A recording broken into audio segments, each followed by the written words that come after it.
शाहिद भाई आप क्या कहिएगा, ये 300 का हिंसा कुछ नजर आया, चलो 299 से तो अच्छा लगा हमें कि अच्छा हमें भी थोड़ा 300 के आसपास आता है कुछ करना कराना। हारिस रऊफ थोड़े नजर आया, शुरू की 4 विकेटें।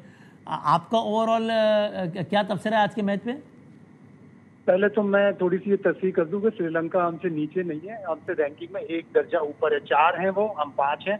लेकिन जिस तरह उन्होंने आज ये मैच बनाया, हाँ कामरान भाई वजाहत देंगे, मेरा ख्याल है वो रैंकिंग क्लास से और तासुर के लिहाज से करो जी आप कहिए। ठीक है, लेकिन मैं रैंकिंग में बताऊंगा हमसे ऊपर।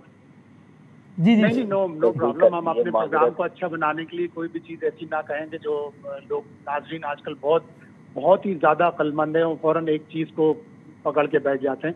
बहरहाल फहश गलती थी शाहीन शाह अफरीदी की कि उन्होंने आखिरी ओवर हुसैन तलत से कराया। पीएसएल में बाबर आजम ने भी यही गलती की थी, पेशावर ज़ल्मी के एक मैच में हुसैन तलत से ओवर करवाया और पेशावर ज़ल्मी वो मैच हार गया था।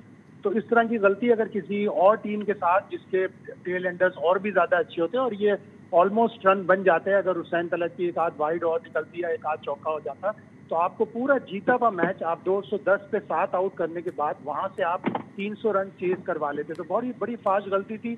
और अगर कोई टूर्नामेंट हो तो उसमें नेट रन रेट 6 रन से आप जीते तो आपका नेट रन रेट भी इंप्रूव नहीं होता। इन चीजों से सीखना पड़ेगा। और जब जहां आपने 299 की बात की, तो पाकिस्तान की इनिंग्स 25-25 ओवर्स की 2 कहानियां हैं। पहले 25 ओवर्स में सिर्फ 96 रन, अगले 25 ओवर्स में फिर 202 के 203 रन पाकिस्तान ने बनाए, वो भी सलमान आगा ने। और आखिरी 10 ओवर में जो 90 रन बने, अच्छी बैटिंग की सलमान आगा ने और नवाज ने। लेकिन आप टॉप ऑर्डर को देखें कि 10 ओवर में सिर्फ 28 रन।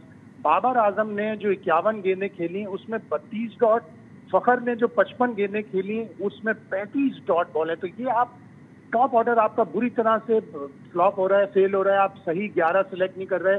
दुनिया की कोई सी भी टीम होगी, आप किसी भी कोच से पूछ लें, वो इस तरह के 2 ऑलराउंडर बिट्स एंड पीसेस के क्रिकेटर्स हुसैन तलत और फहीम अशरफ को एक टीम में कभी नहीं खिलाएंगे। फैसल अकरम को आप लेके चल रहे हैं, आप उससे ना तो आपने साउथ अफ्रीका की सीरीज में ट्राई किया, ना ही उसको आपने अभी पहले मैच में ट्राई किया। आज उसको ट्राई करना चाहिए था, लेकिन जीत गए 6 रन से, बड़े लकी हैं।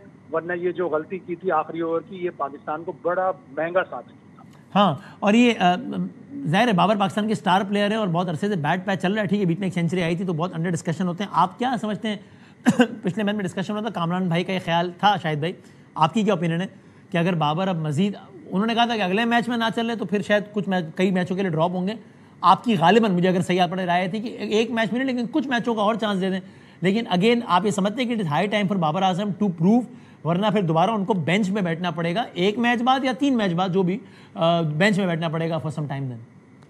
बिल्कुल ऐसा ही है। बिल्कुल मैं मुत्तफिक हूँ कामरान अकमल की इस राय से कि आप एक प्लेयर को बहुत ज्यादा आप चांस देते हो उसकी ग्रेटनेस पर, उसके पास्ट रिकॉर्ड पे। लेकिन पिछले 2 साल अगर आप देख लें तो बाबर आजम का रिकॉर्ड बहुत ही खराब है। अगर उनका करियर एवरेज 54 का है ओडीआई का, तो इस बीच में 28-29 पे उनका एवरेज चला गया है। वो मुसलसल नाकाम हो रहे हैं। तो उनकी जगह किसी अच्छे दूसरे प्लेयर को चांस देना चाहिए।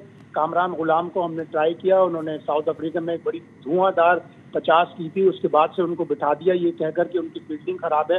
तो इस पाकिस्तान की टीम में तो और भी बहुत सारे खराब फील्डर खेल रहे हैं। कामरान गुलाम तो बाएं हाथ से स्पिन बॉलिंग भी कर लेते हैं और अच्छी खासी कर लेते हैं।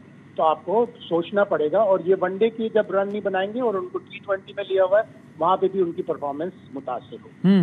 ये कामरान भाई, आखिरी बात शाहिद भाई बता दें, मैं ब्रेक लेना है। आपके ख्याल में अगले वनडे से पहले कोई तब्दीली क्या करनी चाहिए शाहिद भाई?